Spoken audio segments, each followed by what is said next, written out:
Recentemente a gente fez um vídeo aqui no canal falando sobre o que era uberização e a gente falou sobre a precarização do trabalho. A gente deu exemplos, inclusive entrou na nossa playlist de sociologia.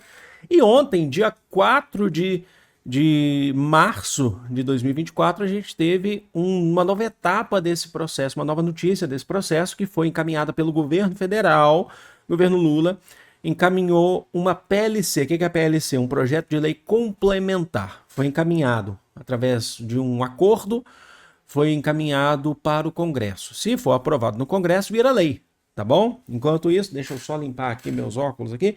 Se for aprovado no Congresso, vira lei. E hoje a gente vai falar o que é essa PLC, essa proposta do governo. Então havia sempre uma tentativa por parte do governo de regularizar a profissão dos trabalhadores por aplicativo. Ontem, o que a gente viu foi uma síntese das reivindicações e da proposta do governo com a das empresas detentoras dos aplicativos.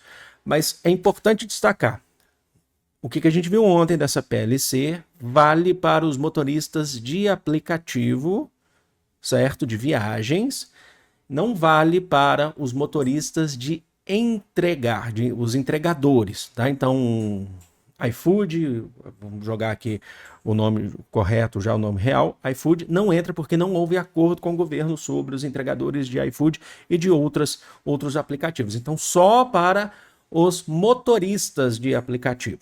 Tá bom? Então, o caso o mais famoso é o Uber, tá? Mas aí a gente está falando de todos os outros aplicativos também. Qual que vai ser esse consenso chegado nesse acordo que foi celebrado tanto por governo, tanto por aplicativo? Mas a gente tem que ver também dos trabalhadores, o que os trabalhadores vão pensar sobre isso também. É o seguinte, eu trouxe aqui para vocês uma apresentação mostrando qual foi a proposta entregada. O PLC, então, um projeto de lei complementar, reconhece, na verdade, cria uma nova categoria no Brasil, que é o reconhecimento da categoria de trabalhadores autônomos por plataforma. Então, são trabalhadores autônomos. Alguns pontos importantes aqui que eu quero destacar. Primeiro, o que é uma categoria? Que as pessoas temam ainda em confundir. Mas tudo bem, a gente está aqui para explicar mesmo. Categoria não é classe. Classe social é trabalhador. Trabalhador, trabalhadora. Então a gente está falando da classe social. Certo? Burguesia é uma classe, trabalhadores são outros. Trabalhadores, a questão mais geral. Categoria é quando a gente está falando de ofício, está falando por área de atuação. Então, eu sou da categoria dos profissionais em educação. Tá? Porque não é a categoria dos professores. A gente costuma sempre falar muito assim, a classe dos professores. Não, a classe é geral. Tá? Porque a gente dá notícia aqui, mas é importante também que você já saiba. Você precisa colocar numa redação, por exemplo. Categoria dos trabalhadores em educação, que não é a categoria dos professores. Profissionais de educação é ampla. Tem muita gente, tá? Não é só o professor. Tá bom? Então, foi criada, esse é o primeiro ponto. Está sendo reconhecida a categoria dos trabalhadores autônomos por plataforma. O segundo ponto aqui que é importante destacar, que são trabalhadores autônomos. Esse foi o primeiro e mais importante ponto definido que foi celebrado pelos aplicativos. Os aplicativos não queriam vínculo empregatício com os trabalhadores porque teriam que pagar muitos direitos. Muitos não, os direitos necessários, né? É importante. Mas não queriam esse vínculo. Então, não se trata de CLT, não estão entrando na CLT, consolidação das leis trabalhistas. Continuam como autônomos, mas por isso que eu falei que existe uma síntese que vai definir a partir de agora direitos para os trabalhadores, mesmo que não sejam CLT. Quais são esses direitos? Vamos lá, então. A partir de agora, um dos direitos já está, como se cria uma categoria, possibilita a formação e criação de sindicatos. Sindicatos que representam as categorias de trabalhadores, tá bom? Então, a partir desse momento, você já pode, sendo aprovado, você já pode ter um sindicato legalizado, porque o sindicato é o que vai responder pelos trabalhadores quando é preciso ter alguma deliberação coletiva. Jornada de 8 horas... Então, 8 horas diárias, podendo estender para 12 se houver consenso coletivo. Se houver consenso coletivo, beleza. Direito a vale-refeição, certo? Direito a serviços médicos e odontológicos. Então, quando você entra numa empresa, quando você é servidor público, você quer que desconte um tanto lá do seu salário para você ter um direito a um serviço médico e odontológico. É isso que a gente está falando.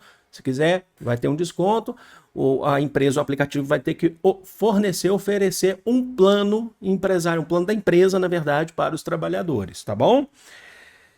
E aí, vamos lá. Piso por hora rodada. O que é o piso? Quando a gente fala em piso salarial, a gente está falando do mínimo. O trabalhador ele não pode ganhar menos do que esse mínimo. Então, o piso é de R$ 32,09, tá bom? Daqui a pouco a gente fala um pouquinho mais sobre isso. É por hora rodada. Então, ó, guardem isso. Hora rodada, certo? Já vou falar agora, ó. Prestem bem atenção nisso. Tá aqui embaixo, aqui, ó, tá vendo aqui importante? Ó, o pagamento é feito pelo tempo da viagem, não contando o período total de dia de trabalho. Então, se o trabalhador ficou lá 15 horas e ele não quis pegar as corridas, por exemplo, não está contando hora de trabalho para ele. Só vai contar a partir do momento que ele aceita essa hora de corrida e está indo lá buscar o passageiro, tá bom? Aí o tempo está contando. O aplicativo deve fazer essa contagem aí para o trabalhador de alguma forma. Então, ele parou, ele vai ficar aqui um tempinho porque ele precisa respirar um pouco. Não vai contar essa hora de trabalho para ele, tá bom? Então, ele precisa fazer corrida. Foi o meio termo que eles acharam, porque ele precisa fazer corrida, ele precisa fazer, não é só cumprir as 8 horas dentro do carro. É isso que eles chegaram nessa síntese que a gente está falando, tá bom? Vamos voltar ali, ó. Contribuição previdenciária. Esse é um ponto importante.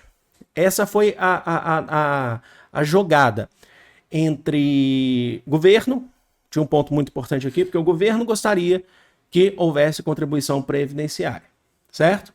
Os aplicativos não queriam dar contribuição previdenciária. Então o acordo foi o seguinte, os aplicativos abriram, falaram assim, não, tudo bem, então vai ter contribuição previdenciária, enquanto isso, essa é a moeda de troca. Falou assim, então a gente não vai ter CLT, então não vai ter o vínculo pela CLT.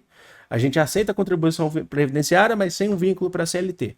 Só que havia uma pressão dos trabalhadores, tá? Dos motoristas por aplicativo, que achavam que a contribuição previdenciária não poderia ser alta. Porque se for uma contribuição previdenciária alta, eles não iam ter ganho. Então, qual que foi a proposta do governo que saiu ontem? Então, nós temos aqui uma alíquota de 7,5% dos trabalhadores, então eles pagam 7,5%, e 20% serão do aplicativo, tá bom? O aplicativo falou, ó, a gente aceita, contanto que a gente não tenha vínculo pela CLT, tá bom? E um outro ponto importante aqui, nenhum motorista poderá ganhar menos que R$10 por saída, tá? Não é, isso aqui não é o que você vai pagar, nem a sua corrida não pode dar menos que R$10. Não pode mesmo, mas ele não pode ganhar menos que R$10 em cada saída que ele fizer, tá bom? O que a gente viu aqui, ó, são 32 por hora rodada, mas numa saída ele não pode ganhar menos que 10. O aplicativo precisa se organizar para pagar R$10 por cada saída do trabalhador, tá bom? Então tá aqui, eu trouxe para vocês esses pontos que foram apresentados ontem pelo governo federal, pela essa PLC, o projeto de lei complementar, vai passar para o Congresso agora. Existe uma luta também no Supremo Tribunal Federal, que o Supremo Tribunal Federal tem visto essa questão da uberização e está na queda de braços, inclusive, com os próprios aplicativos, e a gente vai, sempre que tiver alguma notícia, eu venho aqui e passo para vocês. Eu quero que vocês deixem aqui nos comentários com muito respeito. É sempre importante falar com muito respeito. O que você achou disso? Você já trabalhou com motorista de aplicativo? Você trabalha como motorista de aplicativo? Qual que é a sua opinião? Se você não trabalha, não trabalhou, mas qual que é a sua opinião? Deixa aqui nos comentários, tá bom? Vou ficando por aqui. Eu amo vocês de coração. Um grande beijo. Fui!